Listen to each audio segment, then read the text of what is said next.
Good afternoon, class. Okay, everybody stand up and let us pray first.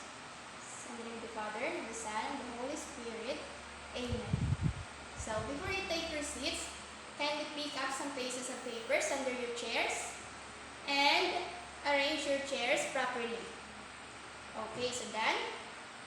Okay, so let me check your attendance. Who is absent in the class?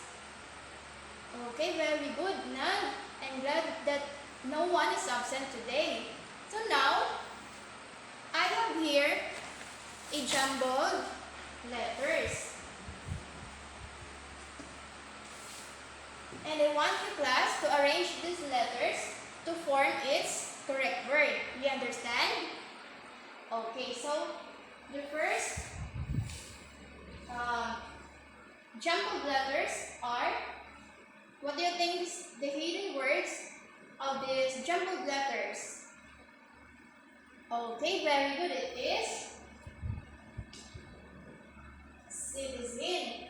How about number 2? Okay, very good. It is global. Now for number 3, what do you think is the hidden word? Very good. It is citizenship. And for number 4, what do you think is the correct word for these jumbled letters? Okay, very good. It is formal. And the last one, what do you think is the correct word? Okay, very good. It is moral. So, please take notes of these words because these words are very important to our lesson for today. But before that, before we move on to our new lesson, let us have first a recap on what did we discuss last meeting, class. So what was again our topic last meeting? Okay, last meeting we discussed about global food security. Okay, so what does it mean by global food security? Okay, very good. Global food security means having sufficient and affordable food for all people worldwide. So, how can global food security be demonstrated for everyone? Okay, very good. It seems that you really understand our lesson last meeting. So now, I have here some pictures and I want you to name these pictures, class. Okay, so the first picture is, what do you think is this? Okay, it is a globe. And we know that a globe has all the country in it, right? Okay, so what does this, so it means that it is very good. It is global. So the second picture is, what can you see in the picture? Very good. It has people and they have the same flags in their hands. So this means that these people live in the same country. So what do we call two people living in the same country, class? Very good. They are called citizen. So now for the last one, what is this? Okay, very good. It is a ship. So now if we combine the words that we acquire from these pictures, what words can we able to form? Alright, we can form global citizenship. So these words, global citizenship, has something to do with our new lesson for today. Okay, our topic this morning is all about global citizenship. For the lesson objectives, identify the importance of global citizenship in maintaining global interconnectedness. Articulate the personal definitions of global citizenship and appreciate the ethical obligations of global citizenship. But before we proceed to our topic, let us define first what is a citizen. So when we say citizen, it is one who enjoys a special legal status which may acquire at or after birth, including all obligations and benefits in sovereignty state. And a citizen also, it is a person who, by either birth or naturalization, is a member of a political community, owning allegiance to the community and being entitled to enjoy all its civil rights and protection. So in short, pag sinabi natin citizen, ay ito yung tinatawag na mamamayan na nakatira sa isang obviously pamayanan na mayroong batas na sinusunod at batas na nagpro-protection sa kanya. Okay. So now let us proceed to the global citizenship. So ano nga ba yung global citizenship? When we say global citizenship, it is a way of living that recognizes our world as an increasingly complex web of connection and interdependence. It nurtures personal respect and for others wherever they live, and it is also encourages individuals to think deeply and critically about what is equitable and just, what will minimize harm or our planet. So, in other words, global citizenship, it is able to understand and respect others and other cultures' perspective of other peoples in the other country. So, ito nga sinisaring na global citizenship, ito ba nga maaaring kasi rin pa mag-handle like for example, maaaring ka natin mabubuhaton mga taga-ibang nasyon, like mga Korean, maaaring ko na rin din sa rin pa magka-istorya, maaaring ka ibubuhat, nga rin rin magkaka-open, or so gariton. Ngayon ka din may mo daw ang pag-respeto sa mga cultures and also sa mga perspective. Then, we have some values promoted by the world community. How important ini? So, una, human rights. So, of course, human rights, kung itong usang komunidad para human rights, di ma-organize, hindi ka di masinamumulat sa mga komunidad. The next is environmental protection. Importante gap ini, diri kay sharing itong pagiging eco-friendly natin, usagyan nga factor na matatawag itong tao na may dali global citizenship kaya pagkatao. Then, next is religious pluralism. Sagya ini, ito nga ma-respeto ka in terms of religions or ibang nasyon. Ang mga tao na nag-uupa dito ang mga ibang mga nasyon. Then, next is gender equity. Usag niya bisan din niya nasyon, may dahili. Kinanglan niya sering pa. Kaya itong pagpapakita itong respect sa ibang mga kuwan, like LGBTQ+, itong niya tawag ng member na kontak, tapos ginarespeto mo. So, maupay ito sa nagsusunod ka, hindi nga klaseng values nga i-promote at ating world community. The next is sustainable worldwide economic growth. Yes, usagi ini. You are global citizens in terms of economic growth.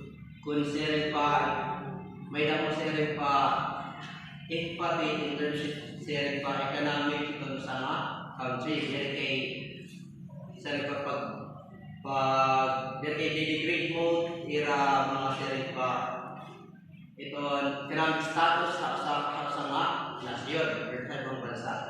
Then, poverty alleviation. Yes, sirin pa ito pagiging global citizen sa giyap na nakakakuan itong poverty alleviation. Then the next one is prevention of conflicts between countries. Yes. Di ba sa rin ko kayo kung itong tao magiging respeto from sa mga country at kakaiba kung magiging intindi in terms of culture, political kuan, so gayton, hindi kati itong perspectives. Mag-represent talaga itong mga conflict na may nanabo between two countries. Next one is eliminations of weapons of mass destruction. Yeah. Para mga kuan kung kaysa rin pa, hindi rin magiging respeto itong kuan, itong tagsa-tagsa ng country, posible rin magkahinabo itong pagkakamayan at kuan. Weapons of mass destruction para itong mga nuclear, so ganito. Nga magiging kuan ay ruba-rubahin bansa, pati ng mga tao. So, next one is humanitarian assistance. Sa gano'n na nakakabuos o sa gano'n nga values, nag-promote na natin world community. Sa mga bansa, naghahatag na ito ibang mga bansa, yung sa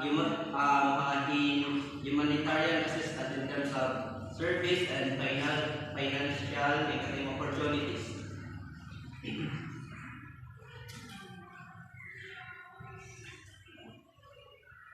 The last but not the least is the preservation of cultural diversity.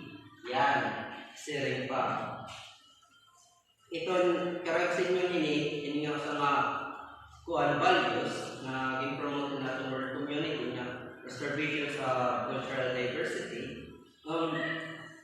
Siring pa na protektaran ni tira siring pa kuan culture diversity.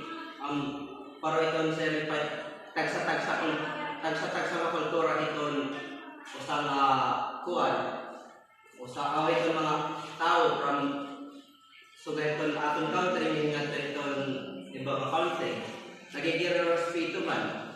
So there na-apektuhan itong era culture nga hindi nakakawalan siring pa itong kultura ng tao para makamaya na lagi ang connection from siring pa tao taga-ibang bansa na din ay ibang bansa. So there are two dimensions of citizenship. First, formal. So formal is a relation between citizens and state. It is all about rights and obligations. Second one is moral. So ito moral, it refers to moral duties towards each other. And now we're going to talk about tiers of citizenship. So we have the liberal citizenship theory. So it focuses on the individual rights of the citizen and the importance of individual freedom.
Adi.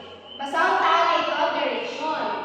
So, direction, identify the statement states the importance, definition, or ethical obligation of global citizenship. So, mapili lang ka mo, dili ito, you answer nito, box. Dito mga question, no? Engaging cross-cultural dialogue. So, engaging cross-cultural dialogue and cooperation to build mutual understanding and solidarity among diverse communities. Importance of global citizenship by Enihinga. Definition of global citizenship by Enihinga. Ethical obligation of global citizenship by Enihinga. So, mapili lang ka mo ni dagiton nga tutulo din dahil sa box. Naintindihan? Sige. Okay, class. Tapos na ba tanan? Sige daw ang salita. Sige, number 1. Everybody read. Engaging in cross-cultural dialogue and cooperation to build mutual understanding and solidarity among diverse communities. So, anong answer nini? Very good. It is ethical obligation of global citizenship. So, number 2. Helps in creating a more exclusive and peaceful world, respecting diversity and promoting equality. Anong answer? Very good. An importance of global citizenship. Number 3. Encompass